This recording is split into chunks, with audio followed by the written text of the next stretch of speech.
पुराणों में सही कहा गया है, अगर अच्छा बनना है तो ऊपर वाले की नज़र में अच्छा बनिए। लाख कोशिशें करने के बाद भी इंसानों की नज़र में हम बुरे ही रहते हैं। बाबा की बेटी, आज मैं आपको एक कहानी सुनाती हूँ। राम से बड़ा है राम का नाम। आप सभी जानते हैं कि श्रीमद् रामायण की रचना, रामचरितमानस की रचना महर्षि वाल्मीकि जी ने की है। महर्षि वाल्मीकि जी ने जब रामायण की रचना की तब उन्होंने नारद को बुलाया कि वो आए और उनसे रामायण सुने।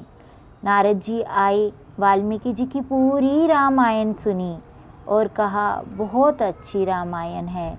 ये कहकर वो चुप हो गए। तो ऋषिवर ने पूछा कि आप चुप क्यों हैं? तब नारद जी ने कहा, आपकी रामायण अच्छी तो है, पर जो श्री हनुमान जी ने रामायण लिखी है उसकी तुलना आपकी रामायण नहीं कर सकती। इस पर ऋषि ने उनको कहा कि आप बता सकते हैं हनुमान जी कहाँ हैं? तब नारद जी ने कहा कि लंका के युद्ध के बाद राम जी अपनी अयोध्या आ गए और हनुमान जी राम जी की आज्ञा लेकर हिमालय पर्वत पर तपस्या करने चले गए। तो आज हनुमान जी हिमालय पर्वत पर ही हैं। ऐसा कहने के बाद नारद जी वहाँ से चले गए। इतने में महर्षि वाल्मीकि ने बहुत कोशिश की कि वो अपने दिमाग से इस बात को निकाल दें कि हनुमान जी की रामायण मेरी रामायण से कहीं बहुत अच्छी है। उनके मन में बार बार ये विचार आने लगा कि मैंने इतनी मेहनत से रामायण लिखी है तो मेरी रामायण कोई पढ़ेगा ही नहीं। अपने विचारों के, अपने दिमाग की उधेड़ बुन को देखते हुए, हनुमान जी से मिलने की इच्छा रखते हुए वाल्मीकि जी हिमालय पर्वत पर पहुंच गए और पहुंचकर वहां हनुमान जी को सादर नमन करते हुए बोले कि क्या जो आपने रामायण लिखी है, हनुमत रामायण लिखी है, क्या मैं वो पढ़ सकता हूँ? इतने में हनुमान जी ने कहा, ऋषिवर आप आए, धन्य भाग मेरे, उस शिला पर लिखी है, आप इसे पढ़ लीजिए। जैसे ही ऋषिवर ने वो रामायण पढ़ी, उनकी आँखों से अश्रुधारा बहने लगी और इतने गदगद हो गए और कहने लगे, ऐसी रामायण मैंने कभी नहीं देखी, न कभी सुनी, न कभी पढ़ी।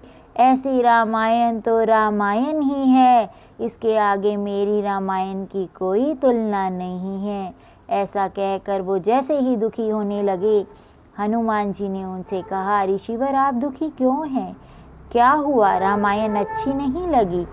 तब ऋषिवर ने कहा, भगवान आपकी रामायण की तुलना किसी रामायण से नहीं की जा सकती, लेकिन मेरे मन में ये विचार आ रहा है कि मैंने जिस जनता के लिए, जिन लोगों के लिए ये रामायण लिखी है, मेरी रामायण कोई भी नहीं पढ़ेगा। ऐसी बात सुनते ही हनुमान जी ने कहा, ऋषिवर आप चिंता ना करें, आप मेरे साथ चलिए। उन्होंने एक कंधे पर ऋषिवर को बिठाया और दूसरे कंधे पर रामायण की वो शिला रखी जिस शिला पर रामायण लिखी हुई थी। उठाकर समंदर किनारे चले गए और जैसे ही वो समंदर किनारे पहुँचे, वहाँ जाकर उन्होंने उस शिला को समुंदर में गिरा दिया, जिसको देखकर ऋषिवर हैरान हो गए, स्तंभ की तरह खड़े रह गए और थोड़ी ही देर में हनुमान जी से बोले कि ये आपने क्या किया? आपने अपनी इतनी मेहनत से लिखी रामायण को कैसे पानी में बहा दिया? तो हनुमान जी ने कहा, मेरे लिए तो मेरे प्रभु का नाम ही महान है। आपकी रामायण जो आपने लोगों के लिए लिखी है वो लोग अब पढ़ेंगे और मेरे लिए मेरे प्रभु राम का नाम मेरी ज़िंदगी में सब कुछ है। ऐसे ही आप जानते हैं हमारी ज़िंदगी में भी बहुत से हनुमान हैं जो हमारे लिए काम करते हैं। हम सबके लिए काम करते हैं पर हम समझ नहीं पाते हैं। हम उनके कर्म जो वो करते हैं हम उनको इग्नोर कर देते हैं।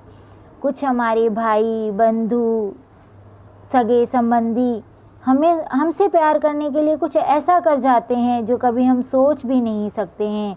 इसीलिए भगवान जी कहते हैं अपने कर्मों पर विश्वास रखो।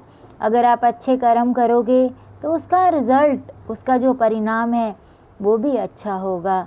लेकिन अपने कर्मों को परिणाम के चक्कर में अच्छा या बुरा मत करो।